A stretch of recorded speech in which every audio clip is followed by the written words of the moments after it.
Comfort my people, says your God. Speak tenderly to Jerusalem and proclaim to her that her hard service has been completed, that her sin has been paid for, that she has received from the Lord's hand double for all her sins. A voice of one calling. In the wilderness, prepare the way for the Lord. Make straight in the desert a highway for our God. Every valley shall be raised up, every mountain and hill made low. The rough ground shall become level, the rugged places a plain.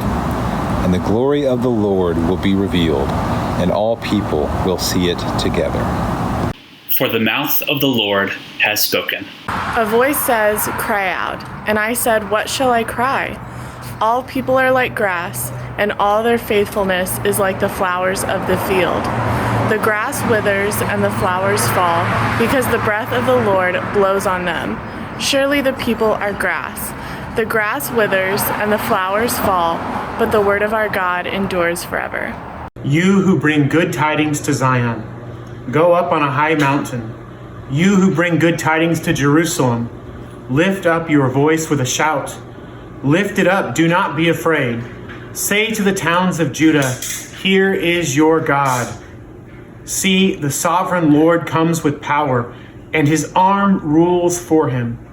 See, his reward is with him, and his recompense accompanies him. He tends his flock like a shepherd. He gathers the lambs in his arms and carries them close to his heart. He gently leads those that have young. Who has measured the waters in the hollow of his hand, or with the breadth of his hand marked off the heavens?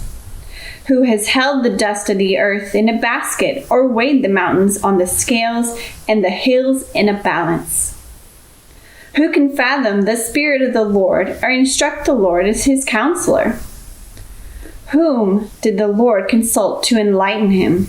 And who taught him the right way?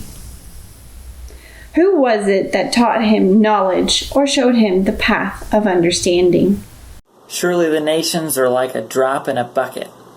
They are regarded as dust on the scales. He weighs the islands as though they were fine dust. Lebanon is not sufficient for altar fires, nor its animals enough for burnt offerings. Before him, all the nations are as nothing. They are regarded by him as worthless and less than nothing. With whom, then, will you compare God? To what image will you liken him? As for an idol, a metal worker casts it, and a goldsmith overlays it with gold and fashions silver chains for it.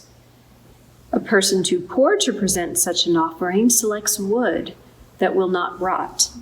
They look for a skilled worker to set up an idol that will not topple. Do you not know? Have you not heard? Has it not been told to you from the beginning? Have you not understood since the earth was founded?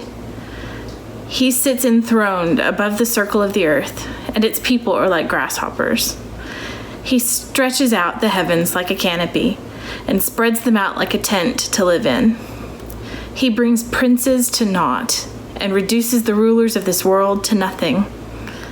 No sooner are they planted, no sooner are they sown, no sooner do they take root in the ground, than he blows on them, and they wither, and a whirlwind sweeps them away like chaff.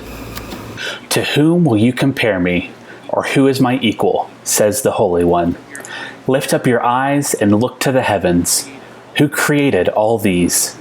He who brings out the starry hosts one by one, and calls forth each of them by name? Because of his great power and mighty strength, not one of them is missing. Why do you complain, Jacob? Why do you say, Israel? My way is hidden from the Lord. My cause is disregarded by my God.